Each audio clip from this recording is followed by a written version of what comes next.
So with international travel back into full swing, one of the things that you might be planning for if you are planning to go on an international trip sometime in the future is how you're going to pay for all of your international expenses when you do travel overseas.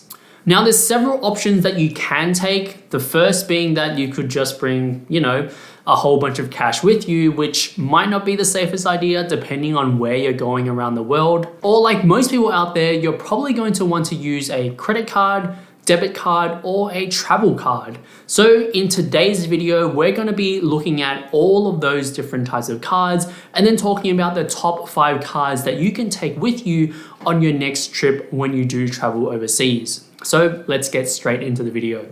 The first debit card that is great for traveling overseas with is with Up Banking. Up Banking was one of the first digital banks that came onto the scene back in 2018. However, since then, they've since been acquired by Bendigo Bank. Whilst they have been acquired by Bendigo Bank, they still now operate as their own standalone business. What makes Up Bank's debit card so attractive to its users is that you'll never be charged with any of those pesky international fees. Up also doesn't add any markup to the wholesale MasterCard foreign exchange rate, so you get the same low rate as Up do, making Up a great card to be used for online shopping or traveling overseas. Now, when you're traveling overseas, it's always a good thing to keep some cash on hand because you never know when you're going to need to use it. Perhaps the restaurant you're dining at only accepts cash, or you're at the local farmer's market and there's a minimum spend if you want to use an FBOS transaction. But the good thing with Up is that when you do wish to withdraw funds from an ATM, Up will never charge you any additional fees on top.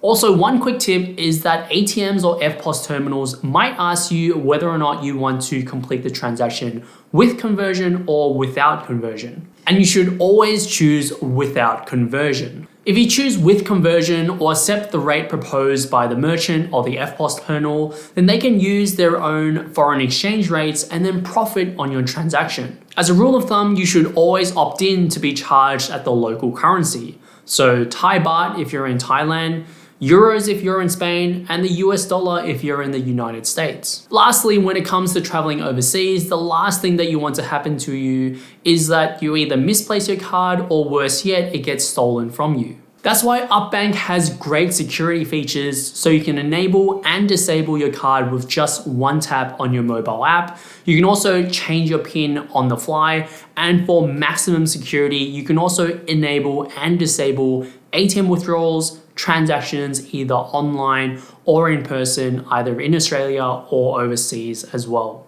The next debit card on the list is the ING Orange Everyday Card. Whilst this card isn't really advertised as a card to travel with, a lot of the features and the benefits make this card extremely attractive for people who are traveling overseas. First of all, whenever you shop online or overseas, ING will always rebate the international transaction fee to you, so you actually never pay any international transaction fees. Additionally, you can get up to 5 rebated ATM withdrawals each month per account.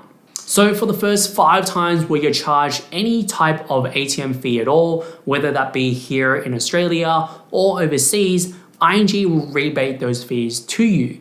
And this includes those pesky ATM operator fees that you might see and be charged from when you use one of those independent ATMs, not from a dedicated bank. Now, in order to actually access these benefits, there are a few certain criteria that you'll need to meet each and every month to get access to them. Firstly, you'll need to deposit at least $1,000 into any of your ING personal accounts each month. And secondly, you'll need to use your Orange Everyday Card to make 5 eligible purchases as well. The next card on the list is the Wise Travel Money Card. Now, a travel card is a little bit like a debit card, but is essentially a card which allows you to hold multiple different types of currencies so that when you're traveling around the world, you're not stung with any of these hidden fees. With a Wise Money Card, you can hold up to 50 different foreign currencies, and then you can convert at any time your local currency into your designated foreign currency through the market rate via the free Wise app.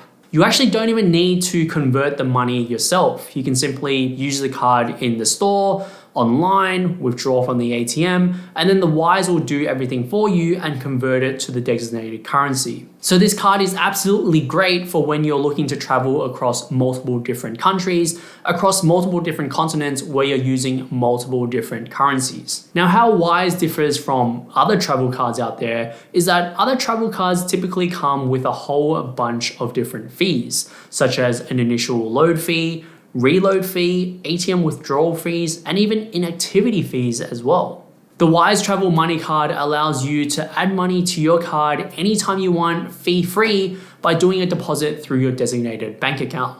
When it comes to ATM withdrawals, Wise will allow you to make up to 2 ATM withdrawals to the total value of 350 Australian dollars each month, free of charge. After that, Wise will charge you $1.50 per ATM withdrawal, and for every dollar above 350 AUD that you do withdraw, there's also a 1.75% transaction fee as well.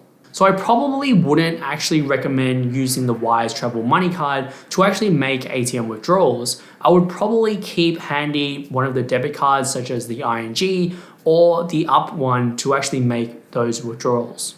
However, where Wise shines and why it's on this list in the first place is to do with the international transaction fees. There was actually an independent study done comparing Wise with 6 other Australian bank accounts where they found that it was typically up to 5.5 times cheaper when making a $250 transaction with Wise as compared to the other banks. Next up on the list is the 28 Degrees Global Platinum Credit Card. The 28 Degrees credit card is probably one of the most popular credit cards to travel with within Australia. Whilst this card doesn't come with any linked loyalty programs or frequent flyer programs like many other credit cards out there within the market, this card does come with a lot of features and benefits that makes it extremely attractive when you are looking to travel internationally. Now, the first benefit of the 28 Degrees credit card is that there are no annual fees like ever, meaning you won't ever have to worry about closing down your credit card before you get stung with an annual fee, and you can just leave the card lying around until your next international trip. There's also no specific minimum income requirements, so even if you're a university student just working part-time or just working casually, you shouldn't have any issues getting approved for this credit card. The card also comes with no currency conversion fees, which can provide you with substantial savings when you are looking to make transactions in foreign currencies, like you would when you are traveling internationally. Even if you aren't traveling internationally, if you've ever made a purchase online in a foreign currency and used a credit card to make that transaction, you might have sometimes noticed a currency conversion fee in your statements. Oftentimes, credit cards will actually charge you with a 2 to 4% currency conversion fee when you are making transactions in a foreign currency. However, with this card, you don't ever have to worry about that because they don't charge it at all. The last benefit is the card comes with free Wi-Fi access at over 1 million hotspot locations. The free Wi-Fi will definitely come in handy when you're traveling overseas and in foreign airports, especially when you don't have an international SIM yet. You can see that the coverage is actually quite vast, with a lot of coverage across Asia, North America, and also Europe.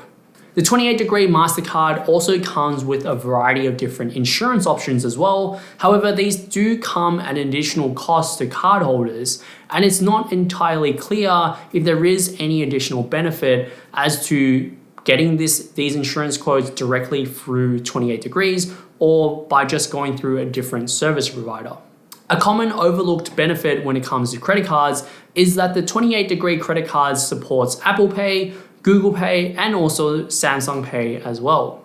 Ever since having all of my credit cards on Google Pay, oftentimes I don't even bring my wallet out anymore because there's actually no need and I can just pay for all my transactions on my mobile phone. Overall, if you're likely to make a lot of overseas transactions, then this card is definitely worth looking into. The last card on the list today is the Bank West Zero Platinum card. When signing up to Bank West, there are 2 tiers to the Zero MasterCard, a classic tier and also a platinum tier as well. You'll either be offered the classic card or the platinum card depending on the approved credit limit that you get approved for.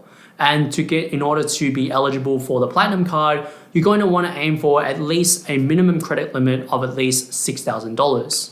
Now, because there's no minimum income requirements, hopefully you shouldn't have any issues getting approved for the Platinum card. Now, once again, similar to the 28 degree credit card, this card comes with no annual fee whatsoever, forever, and also comes with no international transaction fees. What this card has over the 28 degree card is that this time, this card comes with complimentary insurance included as well. This card comes with complimentary overseas credit card insurance, purchase protection insurance, and price warranty insurance as well. When traveling overseas, it probably is a good thing to actually use a credit card as opposed to a debit card or a travel card, because credit cards generally come with better protection when it comes to fraud. And that's all of the cards that I had for you in this video.